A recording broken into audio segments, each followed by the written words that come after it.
Hi again. Today I'm going to be reading one of our favourites at Horswell, Alan's Big Scary Teeth by Jarvis.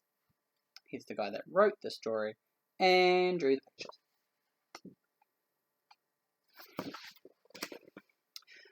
Alan came from a long line of very scary alligators. He was known throughout the jungle for his scaring. It was what he did best. Alan would start each day polishing his scales, sharpening his nails, and brushing each of his big scary teeth for at least 10 minutes at a time.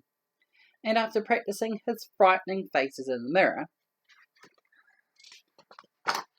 he'd sneak into the jungle for his morning round of scaring. Alan went snap, snap, and grrr, grrr.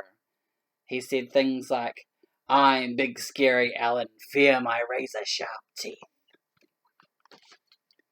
He made the frogs leap off their lily pads, the monkeys tumble from the trees, and the parrots screech in terrible terror. "Whoa, ha, ha, ha, ha! I love being scary," said Alan. After a long day of scaring the jungle animals, Alan would head back home to the swamp, relax, finish the crossword in the Jungle Times, and take out his false teeth. Nobody knew about Alan's false teeth. "Good night, teeth. Sweet dreams, my scary snappers," Alan would say as he put them away carefully in his super secret hiding place. One morning, Barry the Beaver was up early collecting wood and came across a dozing Alan. Terrified that Alan might wake up and gobble him whole, he quickly dived behind a bush. "Phew! That was close," thought Barry, just as a set of false teeth fell out of a bush with a very familiar snap, snap. When Alan awoke, his teeth were gone. My teeth! My teeth! Where are my teeth?" What could he do? Maybe no one would notice. Could he still be scary without them? He decided to head into the jungle, just as usual. He made the frogs leap off their lily pads, the monkeys tumble from the trees, and the parrots screech with laughter. Alan just wasn't very scary without his teeth. Snip, snip. Alan slunk back to the swamp. He had never been more embarrassed. He came from a long line of very scary alligators. Scaring was all he had ever known. What would Alan do now?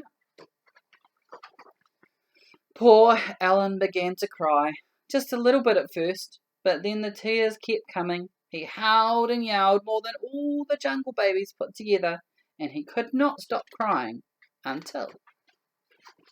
Next morning, all the animals turned up at Alan's swamp with his big scary teeth. "We'll give you back your teeth," said Frog. "Really?" said Alan. "Well, on one condition," said Parrot. "You have to stop scaring us." "But what will I do? I don't know how to do anything else." "We have an idea," said Frog.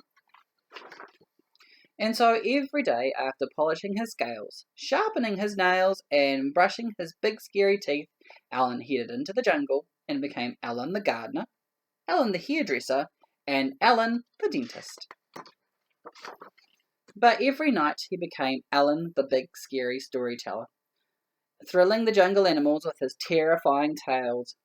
"I love being scary," laughed Alan.